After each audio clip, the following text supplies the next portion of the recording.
Many Westerners think that Chinese staple food, the main food, is rice here. It's partly true, but for south of China. If we talk about north of China, here noodles is king. This is the noodles kingdom, and here in Taiyuan, we have a lot of noodles, and we're gonna check it out and share with you what is it about.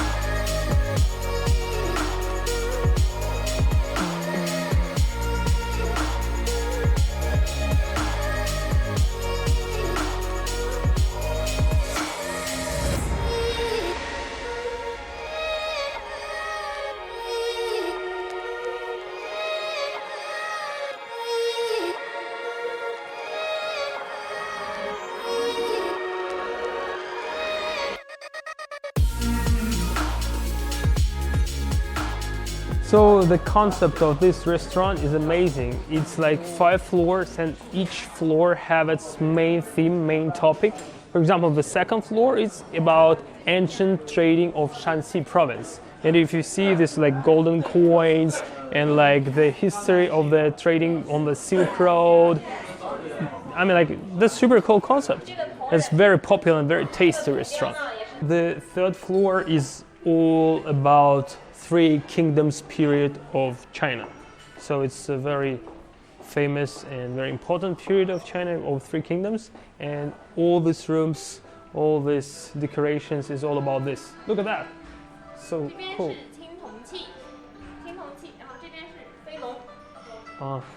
This the whole fourth floor is about like some famous things related to Shanxi province. For example, this is a Hanging Temple, which I've been. It's near Datong city here. I've been there in the winter, and it's like amazing place. And this is very famous cave in Shanxi, Yuan Cave, and this the whole corridor here is made like a cave. That's crazy. Can you imagine? It's all one place. It's a restaurant, huge one, which specialized on the noodles. The whole 5 floors building with this amazing decoration is all about noodles.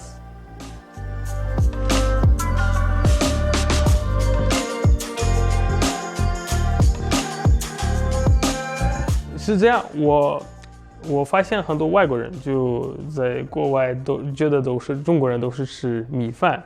可是来山西就发现这边很少人吃米饭，大部分人都是吃面。对，所以为什么是这样？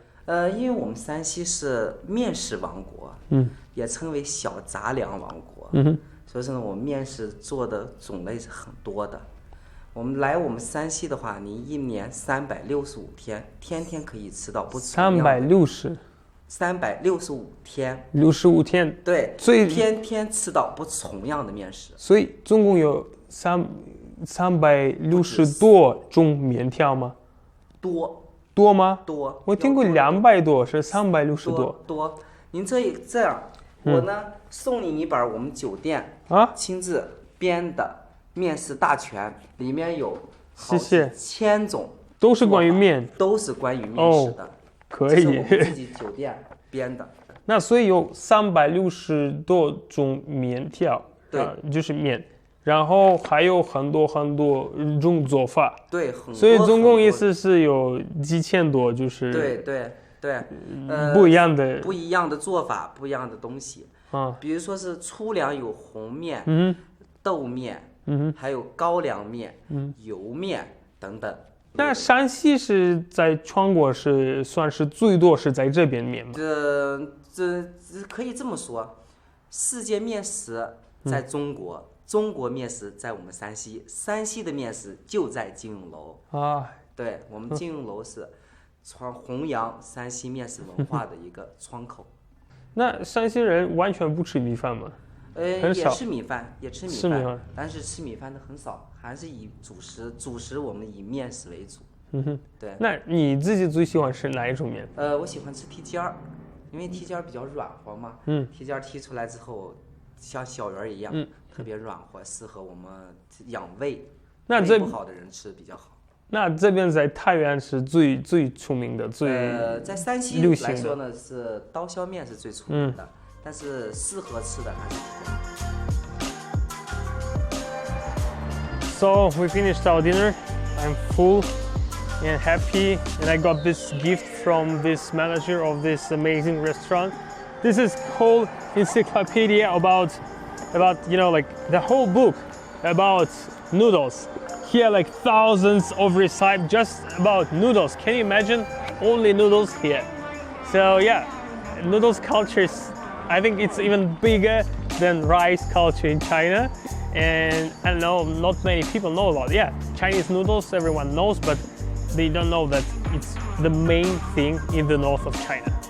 So we are having a really heavy northern lunch. It's hot pot, individual hot pot. This pot actually is custom made, and it's like 1,000 for this pot. I mean, like not the food, but the pot. So it's very expensive dishware here. And you see, we have even beer and a lot of other food. So yeah, that's how northern people in China have lunch.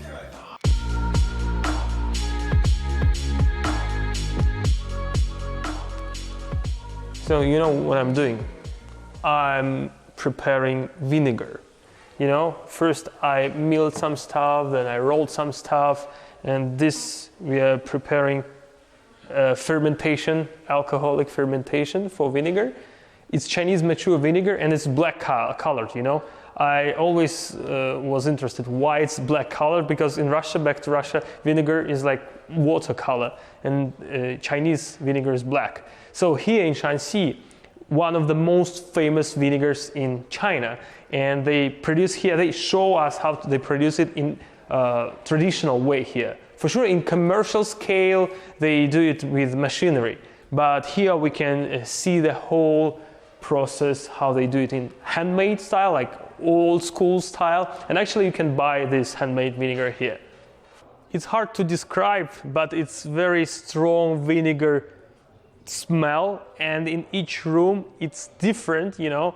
And even like outside, when we were like 500 meters near a factory, you still have this smell. It's not bad, but anyway. So the whole process takes 5 steps and more than 1 month to produce vinegar in the traditional old style, Shanxi style. Actually, they have 1 more step. Usually they take 4. Here, like 5 steps for Shanxi mature vinegar. And also interesting thing that the older vinegar, the more expensive it is. You know, it's like wine.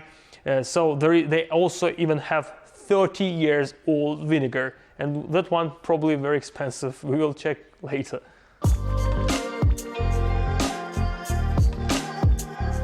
在中国的话，就是山西的醋是最出名的嘛。对，我们清徐是这个中国醋的发源地，也是最正宗的这个醋的生产基地，是我们中国的醋都，号称中国醋都。中国人不是说有一个说法是吃醋，为什么他们说吃醋就是这个意思？吃醋有多方面的原因，一个首先醋是调味品，这是我们讲真正的这个醋，还有一个叫小故事，就这个我们这个唐朝有个皇帝叫李世民，李世民底下有个二臣叫房玄龄，房玄龄是这个我们李世民这个皇帝的这个喜欢的这个大臣，他的这个大臣非常的这个关心，曾经呢就给这个大臣学了一个妃子，赏赐他一个妃子，说是让他纳妾，但是呢房玄龄的这个夫人呢，比较传统，不容易接受这个妾，所以说呢，这个在这个纳妾过程中，这个房玄龄跟他老婆就发生了争执。争执过程中呢，这个老婆就把这个房玄龄脸上就给抓杀了。皇上就问他为什么抓杀，他就说是我老婆不接纳。这个皇上就非常的生气，就让这个房玄龄把他老婆传到这个殿上。所以说他就说是，你如果接受纳妾，我就不追究你的这个责任了。如果你不允许我的大臣拿钱，好，那我就赐你一杯毒酒，你就喝这个毒酒就行了。结果这个方勋的老婆呢，就说是我宁愿喝这个毒酒，我也不想让这个方勋拿钱。结果方勋的老婆就喝了这么一杯毒酒，喝了以后，本来应该说是毒酒嘛，生命应该是有问题，但是他完好无损。最后他喝的这杯毒酒不是毒酒，是一杯我们山西老陈醋。所以说这个吃醋的故事就这么来的。故事他喝的是山西老醋吗？山西老陈醋哎，因为历史里面说我们山西人是在我们晋祠起兵的所以说是这个爱情的故事就产生了，就吃醋的故事。好，谢谢，有意思，谢谢，谢谢。好，谢谢。So they are main exporter from China to the world, the vinegar. And I saw they even have Russian flag. They have been exporting this vinegar to Russia for almost 20 years. That's great. In a lot of countries. All what you see here is pots with vinegar, which they put here for 1 year to make it old and really mature vinegar. And there are 10,000 pots here, just like outside, you know. And this smell again, but I kind of like it. It's good. So there's a huge production. There is like factory with all this production line, but after it's finished, they still put it outside here to make it mature. 1 year mature. There is some of them 3 years, and that one with 20 or 30 years, it's more like very elite. It's inside and handmade.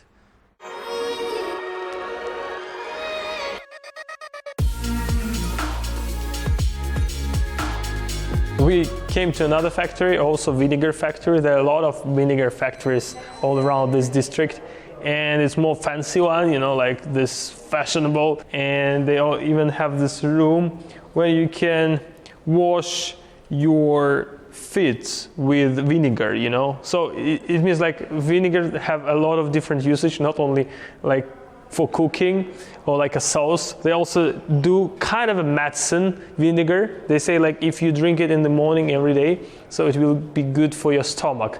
I heard actually that it's true a long time ago, even for our European vinegar, so maybe it's really true.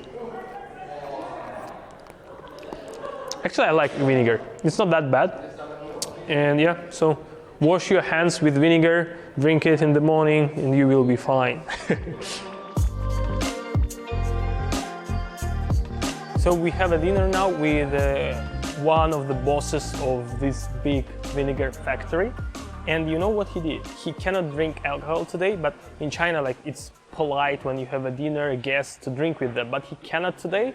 I don't know for what reason. And he drinks vinegar. I mean, like it's not that drink, like the drink from vinegar. It's literally real vinegar. And he drinks it with the shots, you know, like when people drink like baijiu, the Chinese alcohol, white spirit, he drinks this. I first time see, and he already got half of this bottle of vinegar. Like, I don't know.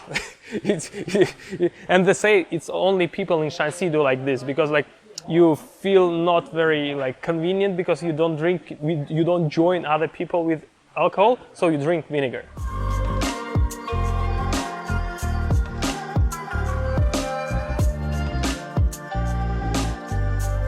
On my way back to Shanghai, and I realized that 3 days is totally not enough to realize and understand the noodles culture. But what we got here, that's noodles is a same big thing as rice in China, you know. And while shooting this video, we realized that vinegar culture is another big thing here, and Shanxi and Taiyuan is really could say that this is a capital of noodles and mature black vinegar of China and the world. So I hope next time we will do more research on noodles, maybe vinegar. So subscribe, thumbs up, and see you next time.